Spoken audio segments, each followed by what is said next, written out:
एक प्रश्न उठता है हमेशा कि कामनाओं को कैसे समाप्त किया जाए। बहुत ही अच्छा प्रश्न है। इसके उत्तर को जानने के लिए पहले तो उसके जड़ पे जाना पड़ेगा कि कामनाएं आती कहाँ से हैं, आती कहाँ से हैं और रहती कहाँ पर हैं। तो कामनाओं का इनपुट अगर हमको ये पता चल जाए कि आ कहाँ से रही हैं, यदि हमने उसको कंट्रोल कर लिया तो कामनाएं फिर समाप्त हो जाएंगी, है ना। तो कामनाओं के आने की जगह है रूप, रस, गंध, स्पर्श, शब्द, इनकी जो इंद्रियां, ये कामनाओं की जगह है। इनपुट हमारे नेत्रों से, हमारे कानों से, हमारे नाक से, हमारे मुंह से, हमारे स्पर्श से, ये इनपुट्स हैं जहां से कामनाओं के बीज हमारे अंदर आ जाते हैं और फिर ये जाकर हमारे मस्तिष्क में, हमारे चित्त में बैठ जाते हैं और फिर हमको ये परेशान कर देते हैं।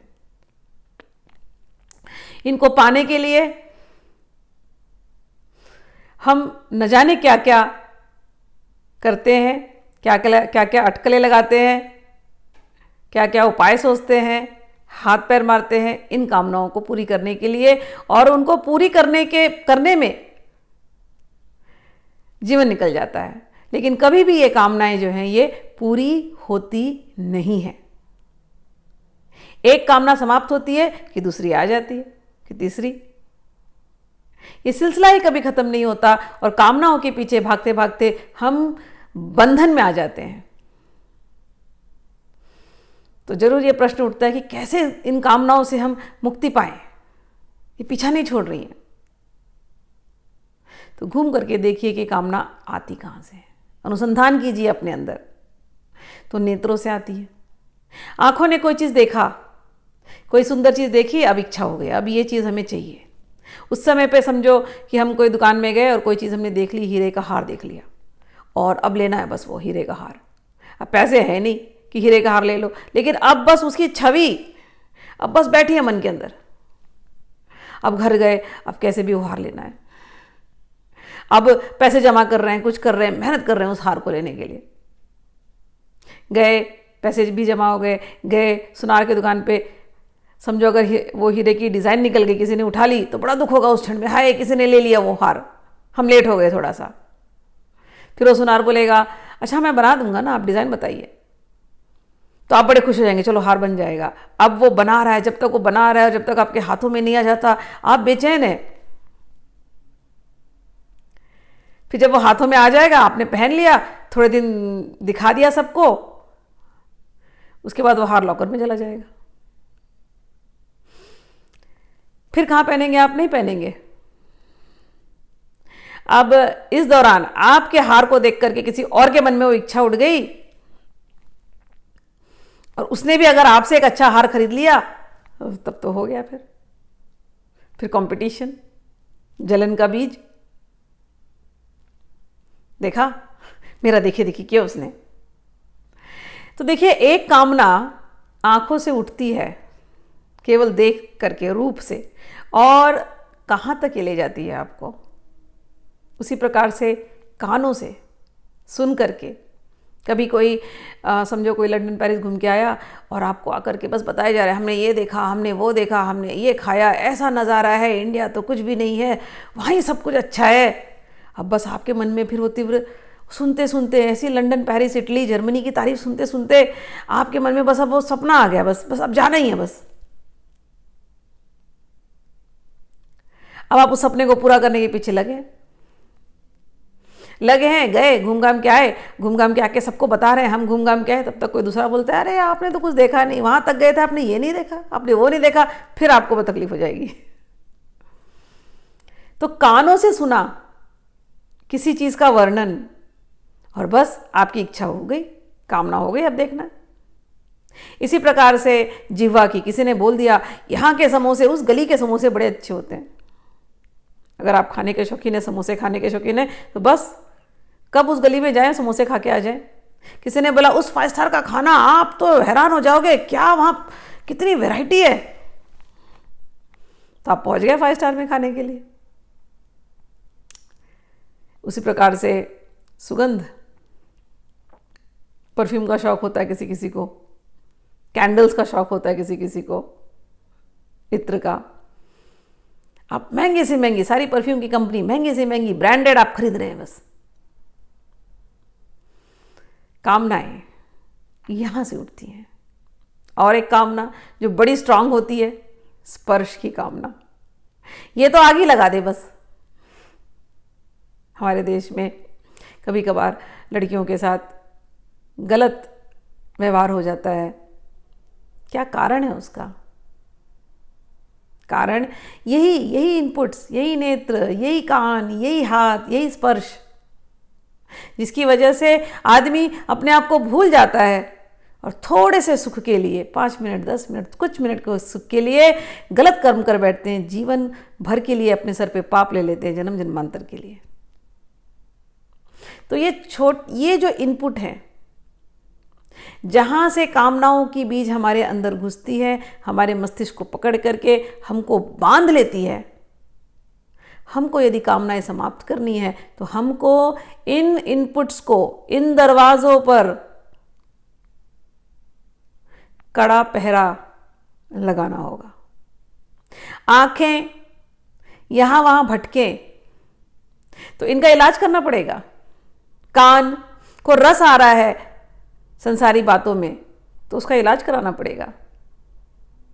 मुख को रस आ रहा है तो उसका इलाज कराना पड़ेगा। तो क्या करना चाहिए? हमारे भक्ति के मार्ग में एक बड़ा सरल रास्ता है। इनके साथ जूझ के फायदा नहीं है। इनको तो आदत ही है। आंख कभी हमेशा बंद करके तो बैठ नहीं सकते। अब नहीं देखेंगे हम कुछ, हम बंद करके बैठे रहेंगे, नहीं, हो ही नहीं सकता। हाँ, हम ध्यानी हो गए, अब हम योगी हो गए, हम आंख बंद ही रखेंगे, हम खोलेंगे नहीं। कितनी देर? कभी तो खुलेगी, और कभी उसी क्षण खुली और उसी क्षण कोई ऐसा रूप आ गया आपके सामने तो सारी साधना भंग होता है ना। तो आंखों को ऐसे ट्रेन करो कि आंखें बंद हो या आंखें खुली हो, ये उस रूप के पीछे जाए ही ना। तो आंखों से संसारी रूप, संसारी वस्तु को देखने की बजाय आंखों को ट्रेन करो कि ये भगवान को देखें। कोई भी चीज सुंदर दिखाई देती है तो उसमें वो व्यक्ति सुंदर नहीं है या वो वस्तु सुंदर नहीं है, उसके अंदर भगवान है, उसके अंदर भगवत तत्व है, इसलिए वो सुंदर है। उस भगवत तत्व का दर्शन करो तो हर एक के अंदर वही आत्मा स्वरूप, वही परमात्मा, वही बैठे हैं। तो जब कोई चीज सुंदर दिखाई देती है, कोई वस्तु अच्छी लगती है, तो इसमें मेरे परमात्मा है, इसमें मेरे भगवान है। ऐसे ट्रेनिंग करो। और ये जो भगवान उस वस्तु में है वो मेरे हृदय के अंदर भी है। ऐसे ट्रेनिंग करो। तो आंखों को भगवान को देखने की ट्रेनिंग, कानों को संसार की बातें, अलम विषय वार्तया घोर नरक विभत्सया। अरे संसार की जितनी बातें हैं, विषयी बातें हैं, ये नरकों का सैर कराने वाली बातें हैं। जीते जी इंसान नरकों में जाता है, मरने की जरूरत नहीं है। जब परेशान होते हैं हम संसार की बातें सुन करके, अच्छी से अच्छी दोस्ती में भी झगड़े हो जाते हैं, मिसअंडरस्टैंडिंग हो जाती है, परिवारों में कलह कलेश हो जाते हैं। इतना प्रेम होता है लेकिन कोई एक छोटी सी बात होती है और फिर कलह कलेश हो गए। जितनी भी संसार की बातें आप उठा करके देख लो, प्रेमी प्रेमिका की बातें देख लो, ऐसे ही है। मां बच्चे की बात उठा करके देख लो, ऐसे ही है। कितना भी प्रेम हो लेकिन कलह कलेश उसमें होना है। तो संसार की जो बातें हैं ये कितनी भी अच्छी हों, ये नरकों की सैर कराने वाली है। तो यदि बातें करनी है या सुननी है तो ऐसी बात सुनो ना जिससे आनंद ही आनंद आए, और मृत्यु के पश्चात यात्रा हमारी अच्छी हो। वो तो ऐसी आनंद वाली बातें होती किसकी हैं? केवल सच्चिदानंद भगवान की। तो कानों को, श्रवण जो इंद्रिय है आपकी, उसको ऐसी ट्रेनिंग दो कि ये भगवान की बातें सुने। ये सत्संग सुने, ये संत वाणी सुने। जब आप ऐसा रोज करेंगे तो आपके अंदर केवल एक कामना होगी, भगवान के दर्शन कैसे हो, संत के दर्शन कैसे हो, वृंदावन के दर्शन कैसे हो, ऋषिकेश के दर्शन कैसे हो, केदारनाथ के दर्शन कैसे हो, मायापुर के दर्शन कैसे हो, बद्रीनाथ के दर्शन कैसे हो। सुनते सुनते सुनते केवल इन्हीं जगहों पर, इन्हीं तीर्थों पर जाने की इच्छा होगी। और ये कामना बंधन कारक नहीं होती, ये मुक्तिदायक होती है। ऐसे ही जीवा को या तो खाना खाने की, चटपटा खाने की या चटपटा बोलने की आदत है। तो इसको चटपटा खाना है तो खाए, कोई प्रॉब्लम नहीं है, लेकिन चटपटा संसारी मत खाओ। वो जो भी तुम बनाओ पहले भगवान को अर्पित करो। जब भगवान को तुम वो खाना अर्पित करते हो, पहली थाली अपने घर में बनाओ और पहले भगवान को अर्पित करो। जो पहली थाली जब आप भगवान को अर्पित करते हो तो वो जो थाली होती है वो भगवान को हम नैवेद्य चढ़ाते हैं, निवेदन करते हैं कि भगवान आप लीजिए। भगवान से भावना से जुड़ते हैं उस क्षण में और भगवान उसको ग्रहण करते हैं और फिर वो प्रसाद बन जाता है। फिर उसको आप रोज ग्रहण करो, रोज प्रसाद ग्रहण करने की आदत डालो। अगर भगवान को आपने भोग लगाने की आदत डाल दी घर में तो आपके घर में शुद्ध सात्विक खाना बनने लगेंगे। जैसे ही शुद्ध सात्विक खाना खाओगे आपके विचार बदलने लगेंगे, भगवान से संबंध जोड़ोगे, आप बदलने लग जाओगे। सारी कामनाएं जो अभी तक राजसिक थी, संसारिक थी, विषयी थी, वो सारी कामनाएं बदल करके भगवान की तरफ हो जाएंगी, सात्विक हो जाएंगी, आपको प्यूरिफाई कर देंगी। तो ऐसी कामनाएं, तो जीवा को अगर खाने की आदत है कोई बात नहीं, ऐसे भोग दो, लेकिन महाप्रसाद का भोग दो, भगवान को चढ़ाए हुए अन्न का, उसका भोग लगाओ।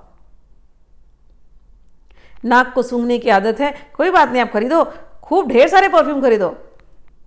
पहले वो परफ्यूम रोज एक रुई में लो, भगवान को लगाओ, पहले अपने घर के ठाकुर जी को लगाओ, चढ़ाओ और फिर अपने ऊपर लगाओ। तो वो जो चीज अब संसारी नहीं होती क्योंकि वो भगवान को निवेदित हो गई, तो वो भगवदीय हो गई, अब वो भगवत प्रसाद हो गया। अब जब आप इसको ग्रहण करोगे तो ये आपको बंधन में नहीं डालेगा, ये आपको मुक्त करेगा, क्योंकि आपकी सोच में भगवान है। अब आपके सोच में आप स्वयं नहीं होते, मैंने ये परफ्यूम लगाया, मुझे लगाना नहीं, मुझे भगवान के लिए ऐसे परफ्यूम लेने हैं, भगवान के लिए इत्र लेने हैं। तो आपकी सोच बदल जाती है। तो नाक को आदत है तो कोई बात नहीं है, भगवान को चढ़ाए हुए फूलों को सूंघने की आदत डालो। शरीर को स्पर्श की आदत है, अपने ठाकुर जी को लगाओ गले, ठाकुर जी को चढ़ाए हुए कपड़े पहनो। सबसे ज्यादा स्पर्श हमारे कपड़ों का हमसे होता है ना, तो जो कपड़े लेने लो, कोई तकलीफ नहीं है, जैसे आप जी रहे हैं वैसे जियो, लेकिन पहले उसको भगवान को निवेदित कर दो। निवेदित करने के बाद जब वो प्रसादी के रूप में उन कपड़ों को आप ग्रहण करो और उसको पहनो। आप देखेंगे ये सिंपल ट्रिक्स है लाइफ में, लेकिन ये ट्रिक्स आप अपने जीवन में उतारिए, भगवान के साथ जुड़िए, हर एक काम भगवान को निवेदित कीजिए। जो भी आप करते हैं, कहते हैं, बोलते हैं, सुनते हैं, खाते हैं, पीते हैं, उठते बैठते हैं, जहाँ भी आप जाते हैं भगवान नाम का उच्चारण करिए और भगवान को हर कर्म को निवेदित करते जाइए, देते जाइए उनको समर्पण। चलने की आदत है, घूमने की आदत है, घूमिए, कोई प्रॉब्लम नहीं है, लेकिन जहां भी आप जाएं भगवान के मंदिर को ढूंढिए, भगवान के स्थानों को ढूंढिए, तीर्थों पर जाएं, मंदिरों में जाएं, मंदिरों में झाड़ू लगाएं, मंदिरों में सेवा करें, दान करें। तो जितनी आपकी इंद्रियां है, 10 की 10 इंद्रियां, ये भगवान की सेवा में जब लग जाती हैं तो आपकी कामनाएं जो अभी तक संसार में थी वहां से हट करके सारी कामनाएं भगवान में जुड़ जाएंगी। जिस दिन सबकी सब कामनाएं, सबके सब इंद्रिय, आपका मन भगवान के साथ जुड़ जाएगा, आपकी सारी संसारी कामनाएं समाप्त हो जाएंगी। और ये जुड़ना भगवान के साथ, यही मुक्ति है। बंधन क्या होता है? विषयों में अनुरक्ति। मुक्ति क्या है? शंकराचार्य का ये वाक्य है। मुक्ति क्या है? विषयों से विरक्ति। विषय क्या है? संसारी भोग। संसारी भोग में अगर आपका अनुराग है तो आप बंधन में हो, संसारी भोग से आपकी मुक्ति हो गई विरक्ति हो गई तो आप मुक्त हो गए। लेकिन जैसे कांटे को कांटे से निकालते हैं, जैसे जहर को जहर से काटते हैं, ऐसे ही ये इंद्रियां जो संसार की तरफ जा रही हैं, इनको तो जाने की आदत है, इनको तो कहीं ना कहीं लगने की आदत है। कोई बात नहीं, इनको लगाना ही है ना हमको, तो अब हम इनको भगवान के कार्य में लगाएंगे। ऐसा सिंपल सा ये रास्ता, केवल ये इंद्रिय जो अभी तक बाहर थी उसको डायरेक्शन उसका बदलेंगे, उसको हम भगवान की तरफ लाएंगे। अभी तक वो इंद्रियां विषयोन्मुखी थी, विषयों की तरफ भाग रही थी, हम उन इंद्रियों को खींच करके भगवानमुखी बनाएंगे। जिस दिन हम ऐसा करने लगेंगे, आप देख लीजिएगा आपकी कामनाएं बदल जाएंगी। और कोई कामना ऐसे संसारी तो उठेगी नहीं, एक ही कामना उठेगी बस, भगवान के भजन करते रहें, भगवान के बारे में सुनते रहें, भगवान के चरणों में रहें, भगवान के भक्तों के साथ रहें, बस यही कामना होगी। तो मैंने आपको बड़ा सरल एक तरीका बताया भगवान के साथ जुड़ने का, अपनी कामनाओं को समाप्त करने का। जय श्री कृष्ण।